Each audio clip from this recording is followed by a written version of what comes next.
Hi mga ka-audio, dumating na yung fog machine natin na in-order natin sa Lazada. Bali, unbox natin tapos testing natin mamaya. Ita-timeslap na natin para mabilis.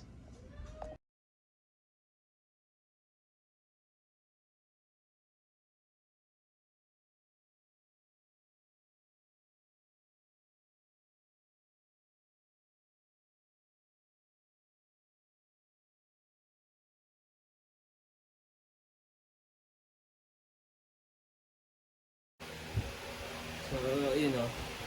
Mapapansin niyo maliit lang siya, halos isang dangkal ko lang.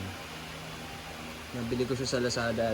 Itong mismong unit, nasa 1,000 plus.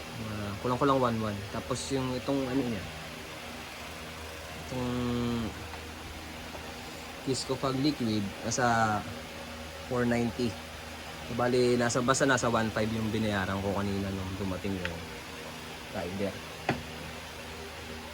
I-set up natin para ma-testing natin kung okay. Timeslap ulit.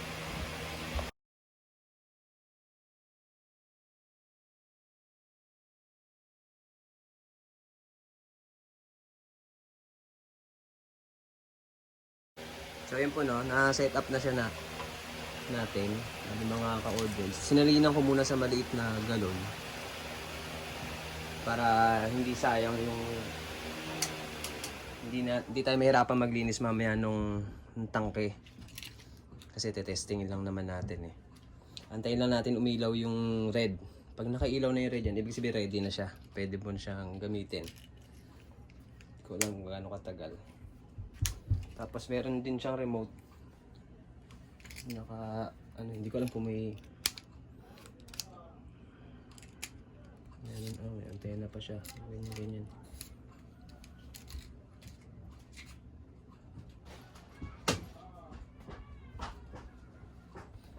Wala pa ring ilaw.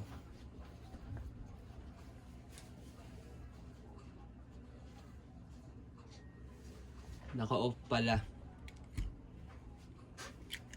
Kunin ko yung camera. Ito yung napansin ko, baligtad yung yung sign. Dapat andito yung on position niya. Yung bilog na yan yung off eh. Ito yung on yan eh. Try natin kung iilaw pag naka-off. Oh yun, baligtad nga. Baligtad po, Boski. Boska. Hindi ko alam kung tama ako. Tayin natin kung iilaw. Umilaw siya, ibig sabihin red. May naamoy ako mainit. Parang amoy sunog.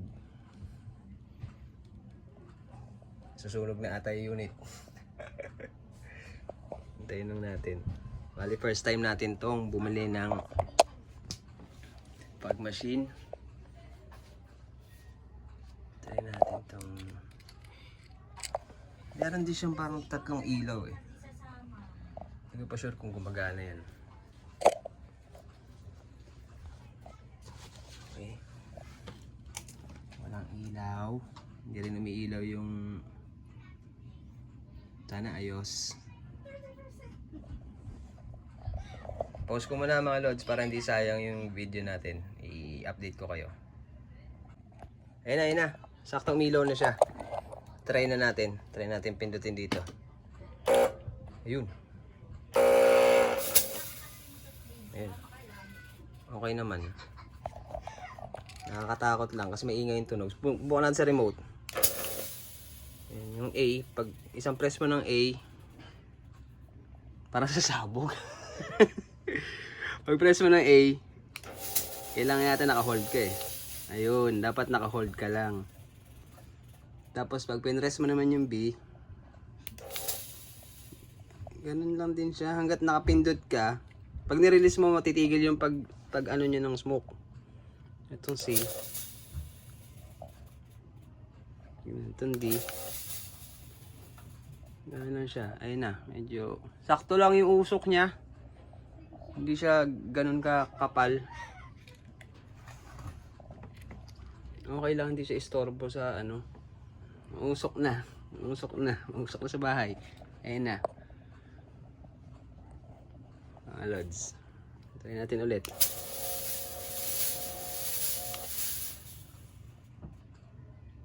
So ayun. Umusok na ng bahay. Okay na siguro yan. Gumagana naman siya. Ano yung amoy, no? Yung amoy niya, sakto lang, wala naman. Wala naman siyang, pero makapal oh. Ganda yung ano. Effective to. Pag indoor siguro, pag nasa outdoor ka, baka mahirapan na. Kasi maliit lang ano lang to 600 watts. Tingin ko hindi to, pwede to dalawang ganito. Pag sa outdoor nyo gagamitin, kabilaan ng stage. So, yun po. Salamat po sa mga nanood. Thank you. So, tuloy lang natin yung video, no? Kasi sayang naman yung laman nung ano. Yung laman niya na juice.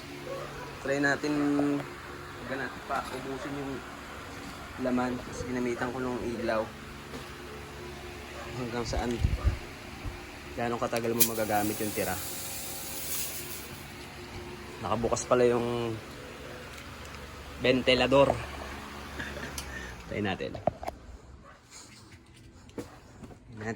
Kung gaano siya katagal. Patayin din natin yung ring light. Para kita natin yung effect niya sa par LED. Gamit natin par LED na ano, yung mumurahin lang yung plastic. Yung tig 600. Testing natin.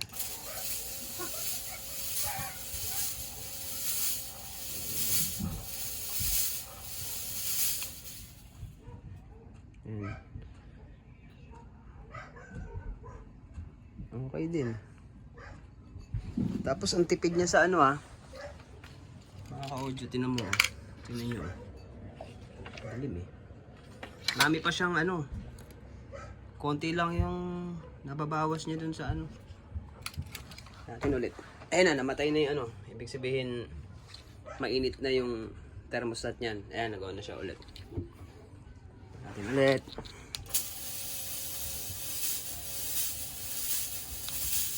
Okay din. Binibitawan ko siya, hindi ko sinasagad. Kasi makapal na yung usok dito sa bahay. Okay din. Yan yung effect niya, mga lods.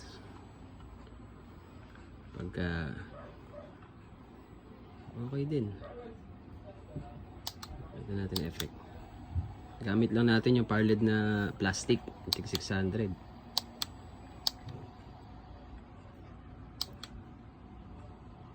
Red. Sobrang na ano niya yung ilaw pagka may fog, pag machine ka, parang na ano niya yung mas lumilitaw yung ano nung par LED, lalo pag naka moving heads ka. Ayun lang, sulit naman siya sa 1.5 kasama na yung tawag dito, yung juice disco fog liquid. Konti lang nagamit, may tira pa nga